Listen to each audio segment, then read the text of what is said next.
किसी ने एक प्रश्न किया, गुरुजी आप बताते हो कि कमर दुखे, हाथ पैर दुखे, पांव दुख रहे हो, कमर दुख रही हो, पीठ दुख रही हो, सिर दर्द हो रहा हो, तो शंकर जी के मंदिर में जाकर शंकर जी की शिवलिंग की बेलपत्र उठाकर शंकर जी के शिवलिंग को देखकर चबा चबा कर खाना है। तो हम ऐसे बेलपत्र खा लें तो घर पर ले जाकर शिवलिंग देखकर क्यों? तो शास्त्र कहता है कि उसके प्रतिबिंब से, उस शिवलिंग के स्वरूप से जो किरण निकलती है, उस किरण से ही तो हमें रोग मिटाना है।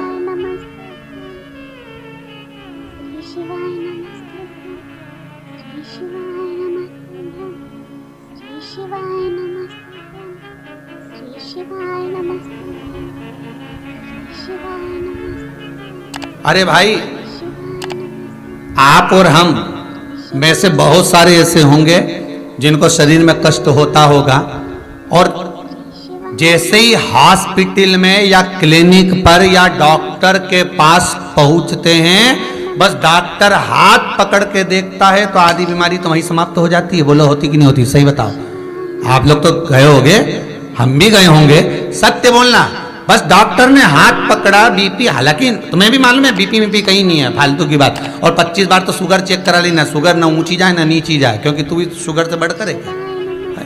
तो अपन भी तो हृदय से मीठा बोलते हैं, तो अपन कम, तो वो सब जांच करा ली, कहीं नहीं निकला। तो कई माताएं आके बोलती है, गुरुजी हमने खूब जांच कराई रे महाराज, कहीं नहीं निकला, पर समझ में नहीं आया, उसके बाद भी पांव दुखे। अर्थात डॉक्टर के पास जाते हैं तो आधी बीमारी तो यही समाप्त हो जाती है, डॉक्टर के पास पहुंचते से बीमारी समाप्त हो जाती है। तो आखिर कारण क्या है कि शंकर का शिवलिंग का दर्शन करें और फिर बेलपत्र को खाएं। अर्थात शिव के शिवलिंग स्वरूप में से जो किरण निकलती है, उसका स्वरूप, उसका आनंद हमारे रोग को वैसे ही हरण कर लेता है, हमारे रोग को वैसे ही समाप्त कर देता है।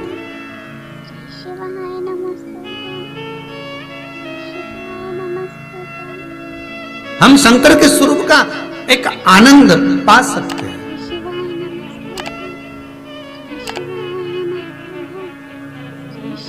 चलो जाने दो, एक और सरल भाषा से समझो।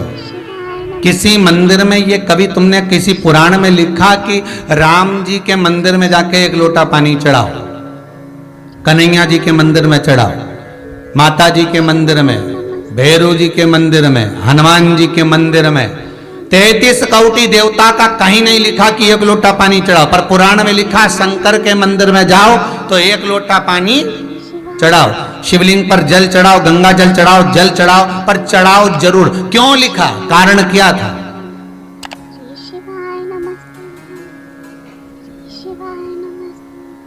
एक आध बार राम जी के मंदिर जाओ, कन्हैया जी के मंदिर जाओ, देवी जी के मंदिर जाओ, अच्छा बढ़िया माता जी चुनरी मुंदड़ी पहन के बैठी हो, बढ़िया सब लगा लोगों के, और पंडित जी के हट यहाँ से, और बाल्टी भर के, लोटा भर के पानी ले जाओ और माता जी के चढ़ा दो। फिर देख, फिर पंडित के जो माता है उसके देख, अभी तो तूने माता जी के चढ़ाया था, अब माता जी तेरे पे चढ़ेगी। अब हम देख,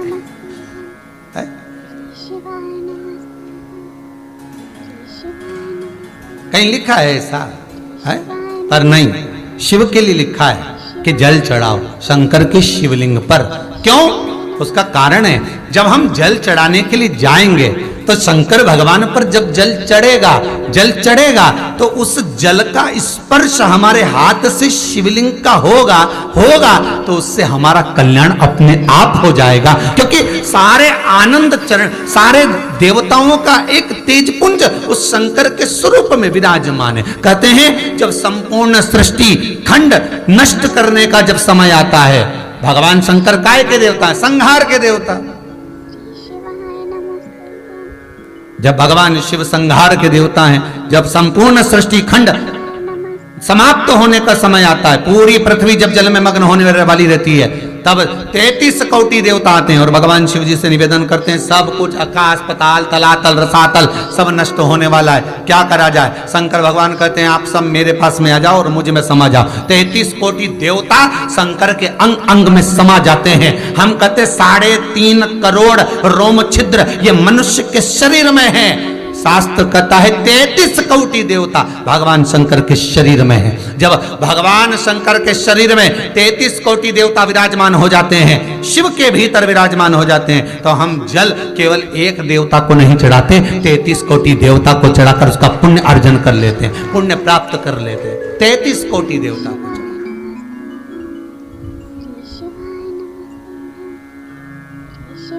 जैसे नीम के वृक्ष में 64 योगनियां होती हैं, देवियां होती हैं, इसलिए आज भी हमारे विधान है, आज भी विधान है कि किसी को बहुत तेज बुखार आ रहा है, बहुत तेज बुखार, महाराज 1 लोटा पानी लो, उसमें नीम की, कड़वी नीम की डाल दो, और डालने के बाद बच्चे पे से जिस पे बुखार आ रहा है उसको 7 बार उतारो और ले जाकर नीम के पेड़ में डाल दो, और उस नीम की जो झाड़ है जो पानी के अंदर पड़ी थी उसका जल उस बुखार वाले व्यक्ति पे छींट दीजिए। 15 से 20 मिनट में बुखार नीचे है, समाप्त।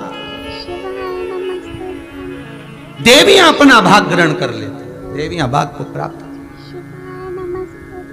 वो तो अब इन सारे वृक्षों की जो महत्वता है, चाहे नीम हो, बेलपत्र हो, शमी पत्र हो, महाराज रुद्राक्ष हो, इनकी जो महत्वताएं हैं, लोगों ने अपनी महत्वता दिखाने के चक्कर में इन सबको छुपा दिया। वो तो ये शिव महापुराण को वेद व्यास जी ने लिखा, इसमें सारा वर्णन कर दिया कि कौन से वृक्ष से हम क्या क्या फल प्राप्त कर सकते हैं। एक स्कंद पुराण, शिव पुराण, लिंग पुराण और नर्मदा पुराण, ये पुराण शंकर से ऐसी जुड़ गई जिससे हम प्राप्त कर सकते, जिससे हम ग्रहण कर सकते।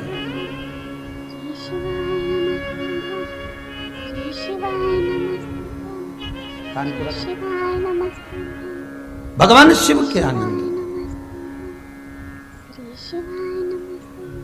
और जब भगवान शिव सुख प्रदान करे, आनंद दे, शिव महापुराण की कथा कहती है।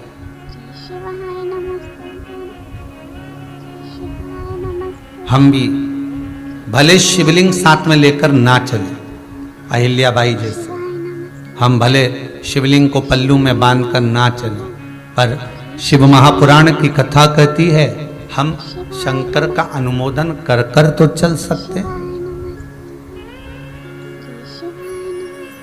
हम शंकर का स्मरण कर कर तो चल सकते हैं।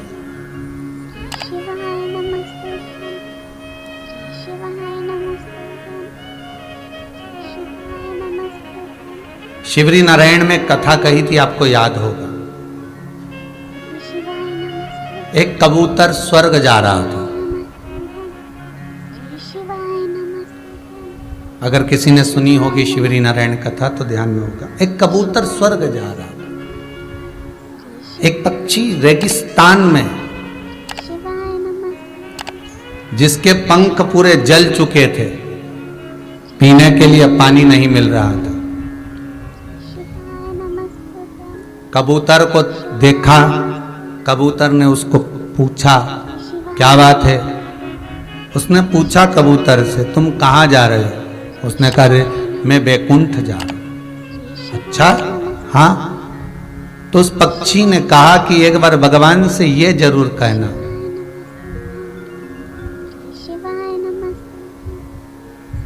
एक बार भगवान से ये निवेदन जरूर करना मेरी ओर से कि मैंने कौन सा पाप करा जो मुझे रेगिस्तान में पटका, पंख जल गए, पानी पीने को नहीं मिल रहा, अन्न खाने को नहीं मिल रहा, तिनका मात्र प्राप्त नहीं हो रहा। भगवान से मेरी ओर से कह तो सकते हो तुम इतना? कबूतर ने कहा ठीक है, मैं जा रहा हूं, कहने में क्या जाता है, कह दूंगा।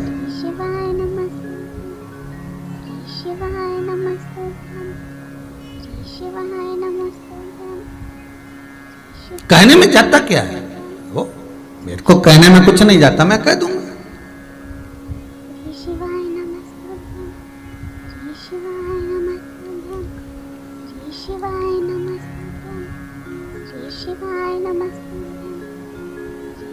अब होता है मन में जो भाव प्रकट होता है, भगवान उसको स्वीकार। एक बहुत भांग घोट कर पीने वाला व्यक्ति था, दिन रात रस नशे में रहे, भांग का नशा 24 घंटा करे और दिन भर बम बम बोला बोले और गोला घोले निपटा ले। बोले बम बोला और ले गोला तो चले। अब खूब नशे में, परंतु उसका नियम था, रोज शंकर जी के मंदिर जाता था और शिव जी को प्रणाम करके और चला जाता था।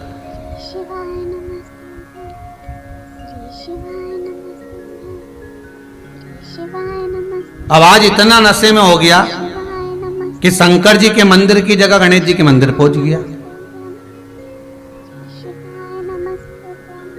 अब गणेश जी के मंदिर पे जाकर खड़ा हो गया और बिल्कुल नशे में था, भांग के झूम रिया था, भोला भोला करता करता शंकर जी को देख रही। तो उसको शंकर जी तो कहीं दिख ही नहीं थे। अब मन में बड़बड़ा रहा, बताओ आज बाप की जगह बेटा है। अब उसको ये नहीं मालूम कि शंकर की जगह गणेश जी का मंदिर है, आज बाप की जगह बेटा। अब बहुत देर तक सोचता रही अब करूं क्या। उसने इंतजार भी करा कि शंकर जी आएंगे, मंदिर चेंज हो जाए, फिर नीरी आ गई। तब उसने पिताजी से कह देना आया था, चला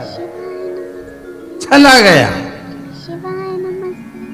भाव देखिए उसका, भले गोला था पर मुख से भोला बोल कर गया। उसकी शुद्धता शिव में थी।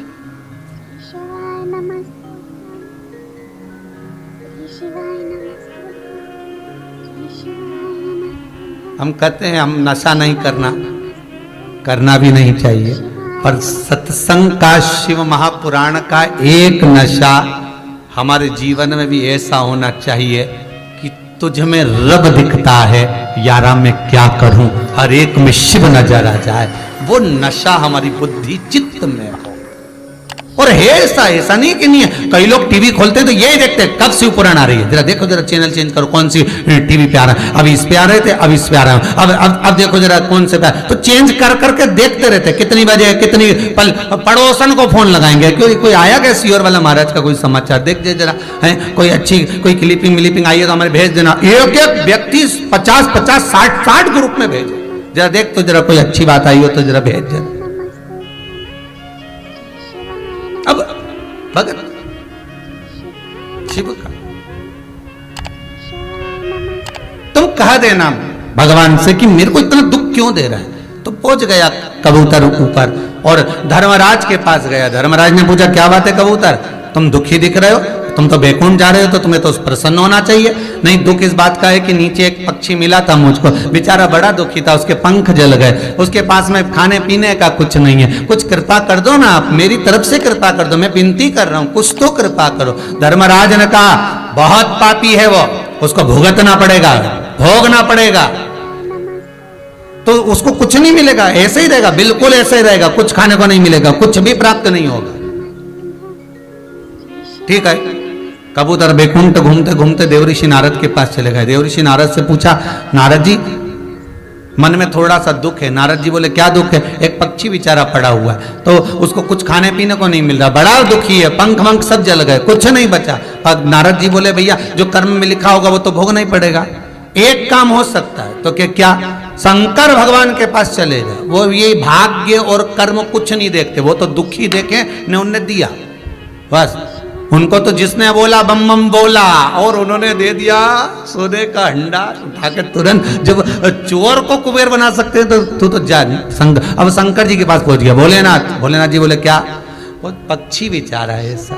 शंकर भगवान बोले जो कर्म करा है तो भोगना तो पड़ेगा, पर सुन किसी से मत बोलना, उसको जाके किया क्या, बस इतना बोल दे कि जितना दुख मिल रहा है ना, हर दुख में एक ही बात के वार है प्रभु बड़ी कृपा करी, बड़ी कृपा करी, इतना जोरदार दिया, बड़ी कृपा करी, बस इतना कहना चालू करवा दो उससे, बाकी कुछ मत करना। अब भोलेनाथ तो भोलेनाथ ऐसे ही काम करवाते हैं। जा बस इतना बोल दे, हर चीज में वो कृपा करना कि भगवान बड़ी कृपा करी प्रभु आपने, बस इतना बोल। ठीक है, बोल दिया। उस पक्षी ने पूछा कबूतर तू वापिस आ गया, तूने मेरा बोला हाँ भगवान से बात करी थी, एक सामने मना कर दिया, पर शंकर जी बोले कि ऐसा बोल कि बड़ी कृपा करी। तो क्या काई की कृपा करी, मैं तो पंख चल कर कृपा करी। तू तो बोलने में क्या जाए, बोलता रहे, बोलने में क्या जाए, बोल।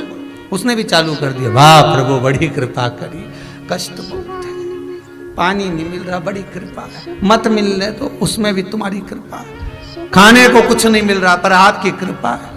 एक दिन भगवान विष्णु लक्ष्मी जी के साथ घूमने निकले और घूमते घूमते लक्ष्मी जी रूठ गई। लक्ष्मी जी ने नारायण से जी कहा प्रभु ये क्या है? भगवान विष्णु बोले क्या है बताओ? कितना अच्छा जीव बेचारा, पंख जल गए तो कह रहा वारे प्रभु तुम्हारी कृपा, पानी नहीं मिल रहा तो कह तुम्हारी कृपा है, खाने को नहीं मिल रहा तुम्हारी कृपा, और तुम कृपा सागर बनकर, कृपालु बनकर, दयालु बनकर, करुणा सागर बनकर लोग तुम्हारी आरती गा रहे, जय जगदीश हरे है, और तुम जरा सी दया नहीं कर सकते। भगवान बोले इसका कर्म बेकार, भले कर्म बेकार, पर वो क्या कह रहा है? बड़ी कृपा, तो कृपा कर दो, थोड़ी सी कृपा करने में क्या नहीं। भगवान ने कहा ठीक है, पंख दे देते हैं जिससे उड़कर कहीं चले जा। अब ब्रह्मा जी ब्रह्माणी के साथ जा रहे थे, ब्रह्माणी ने सुन लिया, पीने को पानी नहीं, बड़ी कृपा है, 28 दिन का व्रत हो गया, कुछ नहीं पिया, पर कृपा आप ही की है प्रभु जो आपने व्रत कराया। ब्रह्माणी बोले कितना पाप लगेगा ब्रह्मा जी आपको। भगवान ब्रह्मदेव बोले काहे को? इसको पीने का पानी नहीं मिल रहा और कृपा कृपा कर रहा, तुम दया सागर करुणा सागर होकर सबकी लेखनी लिखने वाले, अरे पापी है नहीं मिलेगा इसको, तो क्या पाप आप नहीं काट सकते? काटो पाप और उसको पानी पीने का दो। भगवान ने कृपा कर दी, पीने का पानी मिल गया। अब जा रहे थे भोलेनाथ, अब वो तो विश्वनाथ, विश्वनाथ का मतलब भरण पोषण करने वाला, खाने को देने वाला, पहुंच गए। पार्वती जी बोली कितना दुखी है। भगवान शंकर बोले आग भी मैंने ही लगाई है, ये जो पंख और पानी मिला है, पर बोलूंगा नहीं। पार्वती जी, अच्छा पति की आदत रहती है कितना दान कर कर आ जाता कभी नहीं बताता, और पत्नी हमेशा सोचती मेरा पति बहुत कंजूस, बहुत कंजूस। जरा दुकान पे बैठ के मालूम तो करो कितना दान दे दिया बेचारा, किसी को नहीं छोड़ता, सबको देता, कमाने में भी नहीं छोड़ता तो देने में भी नहीं छोड़ता। वो तो अपने को लगता है पति दान नहीं करता, भजन नहीं करता, कीर्तन नहीं करता, वो दिखावा नहीं करता। तुम्हारे जैसे 4 घंटे तक अगरबत्ती लेके बैठ गई, वो उसको दिखावा दिखावा नहीं आता, वो तो बस अपनी मर्जी से जो पढ़ना पढ़ लेता है, मन से जाप कर लेता है, स्मरण कर लेता है, भजन कर लेता है, दिखावा दिखावा नहीं करता, उसको कुछ नहीं आता, फालतू की बात है ये। बेटा बेटी के ब्याह में देखना तुम, माँ कहती है सब चीज जमा के रखो, जमा के, मंगलसूत्र वहां रखो, हार वहां रखो, पाटली वहां रखो, और वो चप्पल इधर रखो। जब वो बहू को चढ़ावा चढ़ता है ना या लड़की को कुछ देते हैं तो सब दिखावा कर कर, और पिताजी कहते रखा ही है ना, रखे डब्बा बंद रखा है तो खोलो तो सबको दिखना चाहिए। अब पत्नी मैं शादी में भी न करे, खोलो खोलो, और वो पति के रख दिया ना, सबको मालूम है अपन ने दिया, उसमें क्या नहीं नहीं सबको दिया। और कई कई नाम लिखो अलमारी पे, भैरूलाल, गणपत लाल, हरि किशन, श्रीधर, वेणुधर, राम गोपाल, पांडे, तब पूरा इतना बड़ा नाम लिखा अलमारी पे, ऐसा लगा जैसे पूरी धर्मशाला दान करी, पूरी लिखा। श्री शिवाय नमस्तुभ्यं, श्री शिवाय नमस्तुभ्यं, श्री शिवाय नमस्तुभ्यं, श्री शिवाय नमस्तुभ्यं, श्री शिवाय नमस्तुभ्यं।